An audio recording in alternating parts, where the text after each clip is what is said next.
दादाजी तर स्वतःसाठी सांगायचे, त्यांनी ज्ञानप्राप्तीनंतर 4 वर्षांपर्यंत दिवस-रात्र एक-एक फ्री टाईम मिळाला तेव्हा एक-एक व्यक्तींच्या सोबत जे काही झालं राग-द्वेष, अभाव, तिरस्कार काही ना काही. त्यांचे तर खूप मोठ्या स्वरूपाचे नव्हते, खूप छोट्या स्वरूपाचे होते. सूक्ष्म भावही बिघडले. ते बालपणापासून आजवर एक-एक दोषांना आठवून धुवत गेले. ते सांगायचे, की माझ्या मनामध्ये आपल्यासाठी भाव बिघडलाय, तर आपल्यासाठी आपल्या मनात माझ्यासाठी भाव बिघडलेला राहतो आणि मी त्याचं प्रतिक्रमण करून धुवून टाकलं, तर आपल्या मनातील माझ्यासाठीचे निगेटिव्ह भाव गळून पडतील.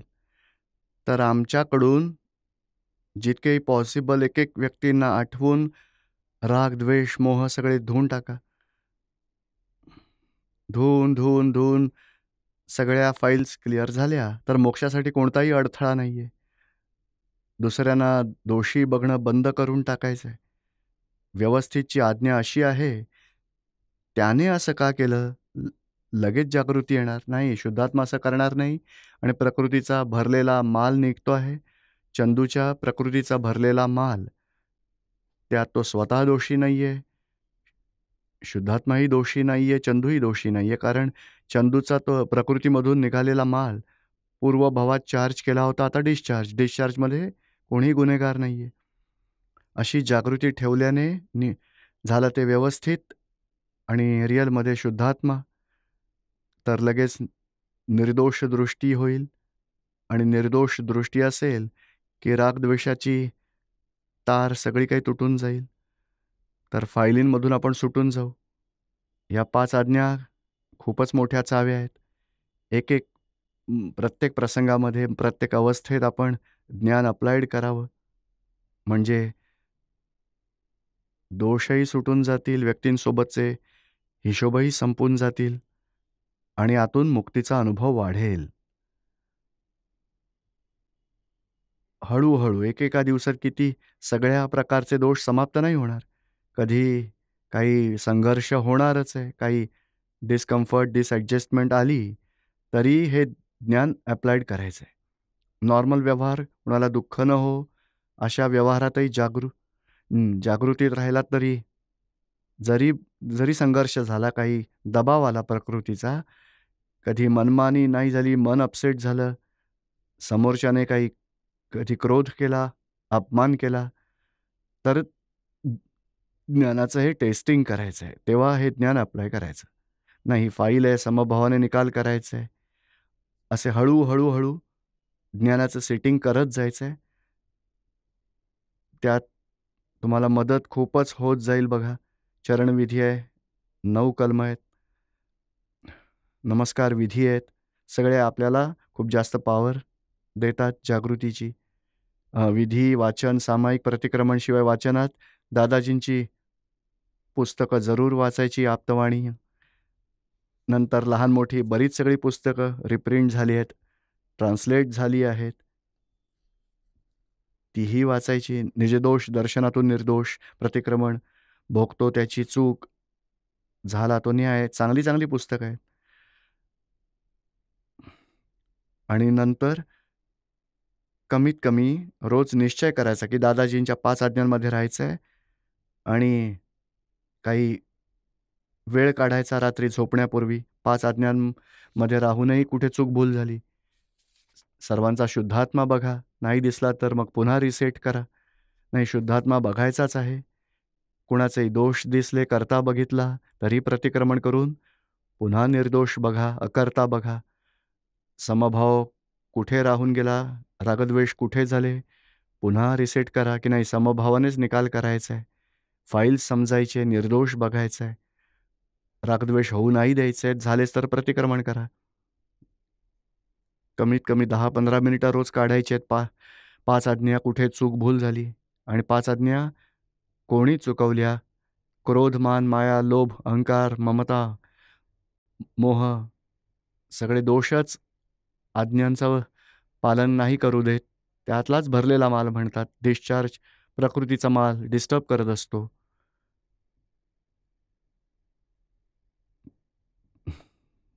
कोणाला दुःख दिलं तर त्याचं प्रतिक्रमण करा. आपण थोडं जास्त स्टडी कराल, ज्याला लवकर प्रगती करायची आहे, तर आणखी थोड्या डेप्थमध्ये इंट्रोस्पेक्शन करून की ह्या कुठे कोणत्या कारणाने ह्यात चूक झाली, का ह्या माणसाच्या सोबत पुन्हा पुन्हा संघर्ष होतोय, कारण त्यांच्याबद्दल काही निगेटिव्ह अभिप्राय आपले आहेत का?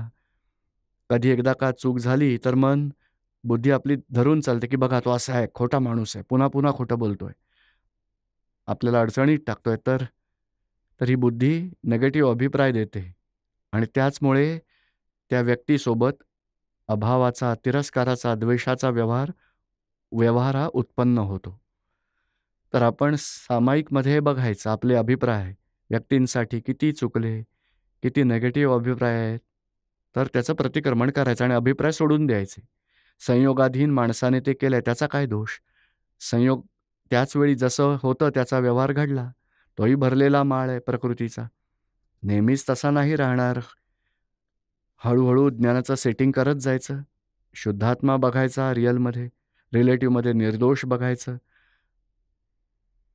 असं करून आपले विधी, वाचन, सामायिक प्रतिक्रमण सेट करत जायचं. आणि दादावाणी मॅगझिनही मागवून घ्या. त्यातल्याही अशा सत्संगाच्या काही ना काही गोष्टी आपल्याला सत्संगामध्ये उपयोगी पडतील, जागृतीसाठी उपयोगी पडतील. चला आता थोडे काही प्रश्न घेऊया आपण, म्हणजे आध्यात्मिक दृष्टीने 5 आज्ञांमधून दादाजींचं ज्ञान कसं अप्लाय करायचं ते समजेल आपल्याला. पुष्पा सरवैया. जय सच्चिदानंद दीपक भाई. दीपक भाई, मला मोह आणि प्रेम यामध्ये काय अंतर आहे ते विचारायचं होतं. मोहामध्ये आसक्ती असते आणि प्रेमात वितरागता असते. मोहात जर आपल्याशी चांगलं वागले तर आपण प्रेम करणार, वाईट वागले तर मग द्वेष करणार. आणि प्रेम करणाऱ्याचा व्यवहार असा असतो, दुसऱ्याने अपमान केला तरीही तेवढंच प्रेम, मान दिला तरीही तेवढंच प्रेम. मान दिल्याने प्रेम वाढणार नाही आणि अपमान केल्याने प्रेम आटणार नाही, त्यालाच प्रेम म्हटलं जातं. आणि मोह असणाऱ्याला आसक्ती वाटते, अपमान केला तर आसक्ती कमी होईल आणि मान दिला तर आसक्ती वाढेल. रागद्वेष वाढतील. इथे रागद्वेष नसतो, वितरागता असते. प्रेमामध्ये अपेक्षा नसते, दोष बघण्याची दृष्टी नसते, कोणती कंडिशन नसते. आणि आपली मोहात तर खूपच अपेक्षा, आणि अपेक्षा पूर्ण झाली नाही तर तेवढाच द्वेष होतो. माझ्यासाठी काय केलं, बस मी तर तुझ्यासाठी बरंच काही काय केलंय, आयुष्य वेचलं, तू माझ्यासाठी काय केलंस, अपेक्षा असते ना. दादाजींची आहे मोहाची निरुमांच्या कॅसेट्समध्ये खूपच गोष्टी येतात, मोह आणि प्रेमाच्या बऱ्याच गोष्टी आहेत. आणि दीपक भाई, सक्सेस तर मिळालाय पण आत्मविश्वासाची कमतरता खूप आहे. ते फाईल 1 मध्ये कचरा आहे हे बघण्याचं. आपण वेगळं ठेवायचं, मग हळूहळू नॉर्मॅलिटी येईल. समजलं आता तुम्हाला? जय सच्चिदानंद. हा बोला. पूज्य पूज्य दीपक भाई, आपल्या चरणी शत नमन. माझा प्रश्न हा आहे की आज जे आमच्या सोबत वर्तमानात होत आहे ते पूर्वजन्मीच्या कर्माचं फलस्वरूप निश्चित आहे. तर जर अशा निश्चिततेचे वर्तमान आणि भविष्याच्या कर्मांना भविष्य बदलता येऊ शकते का? नाही. ॲक्च्युली पूर्वकर्माचं फळ म्हणजे डिस्चार्ज कर्म. कर्मफळ डिस्चार्जमध्ये आहे आणि कर्मफळ चेंज नाही येऊ शकत. कर्मफळाच्या वेळी अजागृतीने भोगणं जास्त होतं, जागृतीत राहिलं तर भोगणं कमी होतं आणि एक्झॅक्टनेसमध्ये राहिलं तर भोगणं 0%. फळात काही चेंज नाही होणार, पण सफरिंगमध्ये खूप चेंज होईल. तर मग आपण जे काही करणार, मग त्याने काही बदल नाही घडला तर करण्याचा फायदा काय? काय करण्याविषयी बोलताय? जसे कोणतेही कर्म आपण करतो ते पण ते तर डिस्चार्जमध्ये आहे ना, नाही का? एकदा जेवलं नंतर त्यात आपण काय चेंज करू शकता? ते डिस्चार्ज होईलच. आता तुमची तब्येत ठीक नसेल वाटत तर जेवणात सुधारणा करा. ग्रहण तर तुम्ही केलं तोंडातून, आता काही चेंज नाही करू शकणार. अशी जर कर्मबीजं पेरली तरी त्याने काही बदल नाही होणार. बदलाव तर आपण नवे, जसे परीक्षेमध्ये परीक्षा दिली मुलांनी, विद्यार्थ्यांनी, नंतर रिझल्टच्या दिवशी काही चेंज नाही होणार. नाही का, परीक्षेच्या दिवशी परीक्षा दिल्यानंतर त्याने आधी चांगलं लिहायला हवं होतं. जे काही लिहिलं त्यात आता काही चेंज नाही होणार. परीक्षेच्या रिझल्टमध्ये काही चेंज नाही होऊ शकणार. तसंच या लाईफमध्ये जन्मापासून मृत्यूपर्यंत रिझल्ट असतो. चेंज होतच नाही. परीक्षेसाठी सुधारा तुम्ही, किंवा नवी परीक्षा नसेल द्यायची तर मग 5 आज्ञांमध्ये राहा. नव्या परीक्षेचं काही 0 तर मग नवी कर्म बांधली नाही तर नवा देह नाही मिळणार. खूपच थोडी कर्म 5 आज्ञाने बांधली जातील, ते त्याला महाविद्या क्षेत्रात नेतील, तिथून मोक्ष मिळेल. तर अशी नवी परीक्षा सुधारायची तो मनुष्याचा पुरुषार्थ आहे, कर्तव्य आहे. ही कर्मफळ तर आता हिस्ट्रीमध्ये 60 मिळाले, जॉग्राफीमध्ये 75 मिळाले, मॅथ्समध्ये 80 मिळाले, काही चेंज नाही करू शकत आता. आता वीक आहे पेपर, त्याचा नेक्स्ट एक्झामसाठी प्रिपरेशन करा चांगलं. समजलं ना आता? माझा दुसरा प्रश्न हा आहे की जे कर्म जे आपण करतो, आपल्याला आवडते, आपण करतो. पण दुसऱ्याला त्यामुळे हानी नाही होत, पण ते मनाई करतात. तर तसे कर्म करायला हवे की नको? हां, तर मग चेक करा की भाऊ आपण मनाई का करतात? कोणी असं, हा तर निसर्गाचा संकेत आहे. ते निमित्त आहे आणि निमित्त ऑब्जेक्शन्स घेत असतो. तर चेक केलं पाहिजे की बाबा काय चूक झाली आहे, आणि त्याच्यावर समाधान करून नंतर पुढे जायचं. आणि नसेल समाधान करू शकत तर थोडं थांबा. बाबा काय झालं आहे? बाबा माझी चूक असेल तर मी चेक करेन. भावना ठेवा की त्याला समाधान वाटावं, नंतर व्यवहार करा. समजते आता हे? हो. आणि आपल्या तर 5 आज्ञा आहेतच. फाईल आहे, समभावाने निकाल करायचा, ह्या जागृतीमध्ये राहा. पूज्य दीपक भाई, मी आता आपल्याला 3-4 तासांपूर्वीचा एक्सपिरियन्स आपल्यासमोर शेअर करतो. मी आता आपल्या चरणविधीनंतर थोडं फिरायला गेलो होतो. सरखेजला गेलो होतो. इथून 20-25 किलोमीटर दूर. तर तिथे गेलो आणि तिथे ऑटो स्टँडच्या जवळ मागून मला एका ऑटोवाल्याने धक्का मारला. मी वाचता-वाचता पडलो आणि जसा मी पडलो माझ्या मनात आलं की उठावे आणि ह्याला एक लाफा मारावा. तसं मी उठून त्याच्या जवळ गेलो, तर माहीत नाही मला काय वाटलं माझ्या मनाला. मी म्हटलं जे झालं ते व्यवस्थित आणि हे सगळं नियतीने आधीच ठरवलं होतं. आणि मग जणू काही काही घडलंच नाही. काही न म्हणता मी आलो, तेव्हापासून मला खूप आनंदाची भावना आहे. चांगलं वाटतंय. पण मी असा विचार करतो, की मी आता 24 तासांपूर्वीच पहिल्यांदाच ज्ञान घेतलं. एवढा बदल माझ्यामध्ये कसा झाला काही मला कळत नाहीये. हे समजत नाहीये. चला, चांगलीच गोष्ट आहे. कमल शर्मा. मला ना ज्ञान घेऊन 5 वर्ष झाली आहेत आणि अर्थात जागृतीसुद्धा चांगली असते, प्रतिक्रमण नाही होत. पण आता असं वाटतं की 1 वर्षापासून माझा असा अनुभव आहे की म्हणजे माझ्याजवळ वेळ खूप कमी अहो, आहे. तुमच्या जवळच नाही, सगळ्यांकडेच खूप कमी वेळ आहे. हो, नाही, पण तुम्ही का मला चिंता म्हणजे करताय? म्हणजे जवळ व्हायचं, नाही, नाही, पण काही चिंता आता नाही. 1 वर्षापासून असं वाटतंय की म्हणजे नोकरीसुद्धा नाही, सोडावी, नाही, नाही, सगळं नाही. काही अहो, असं करू सोडावं नका. ते. तुम्ही काहीच सोडू नका. हां, तुम्ही तर काशीनाथला सोडून द्या. हां, वेगळं ठेवा. हां. काशीनाथला सांगायचं की चला नोकरीला जा. पण दीपकभाई, मी फाईलचा म्हणजे समभावाने बरीच सगळी निकाल. मेहनत मी बंद केली, तरीही न घर बसून म्हणजे आधीच मी कोचिंग शिकवण्यासाठी 2-3 जागी जायचो.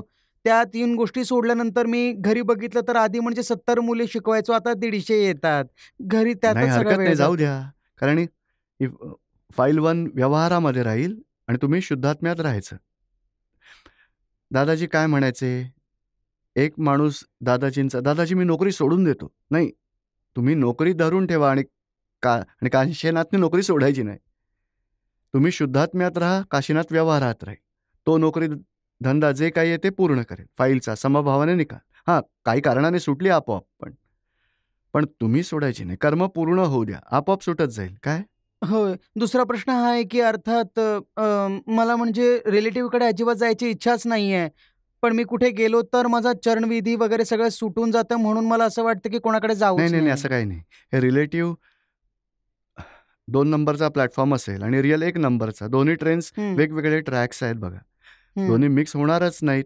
आता हो. रिलेटिव्हचा निकाल करत जा आणि थोडंसं सेटिंग कराल. नाही, मला वेळ हं. काढून चरणविधी करायलाच हवा, तर वेळ हो. मिळेल.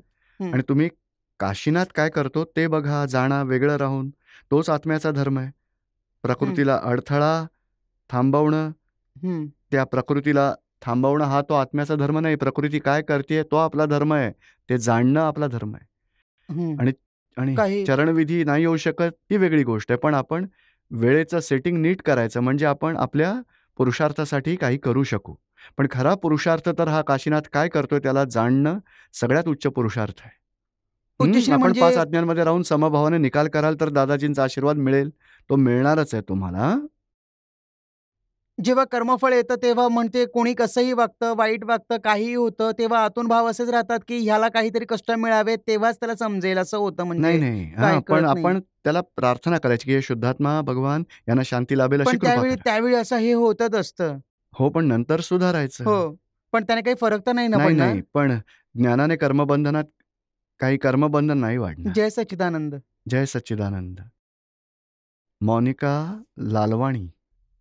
दीपक भाई, आपल्याला आणि आपल्या आत बसलेल्या शुद्धात्म्याला माझा शतशत प्रणाम. दीपक भाई, मला असं म्हणायचं होतं, ज्या प्रकारे मोनिकाला दुःख होतं, हं. त्याच्या पूर्वक्रमानुसार काही ना काही निमित्ताने त्याला दुःख होतं. तर काय आपणही कोणा दुसऱ्याला दुःख देण्याचं निमित्त बनतो का? कधी होऊ शकतं. आपण ह्याचंही प्रतिक्रमण करायचं. आपल्या निमित्ताने त्यांना दुःख पोहोचलं तर मनापासून पश्चात्ताप करा, माफी मागायची. अशी चूक न करण्याची शक्ती मागायची आपण. दीपक भाई, दुसरा प्रश्न असा होता की जसं आजकाल टेक्नॉलॉजी एवढी वाढली, आपल्या लोकांकडे सगळ्या आजकालच्या सुखसुविधा आहेत. सोशलायझेशन नेटवर्क खूपच वाढत जात आहे. तर काय हे सोशलायझेशन नेटवर्क आपल्या मोक्षमार्गात बाधा बनतात? नाही, नाही. ही फाईल आहे. फाईल 1चा हिशोब आहे.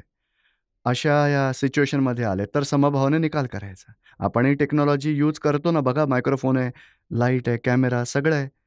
तशीच एक फाईल आहे, समभावाने निकाल करायचा. जसं त्यांच्यामुळे बरीच नवी माणसं संपर्कात येतात, त्यांच्याशी बोलणं आपण होतं. जागृती ठेवायची. आपलं ध्येय काय आहे? आपण कसा मोक्षमार्गात पुरुषार्थ करायचा? लफड्यात अडकायचं नाही. जागृतीमध्ये राहायचं आहे.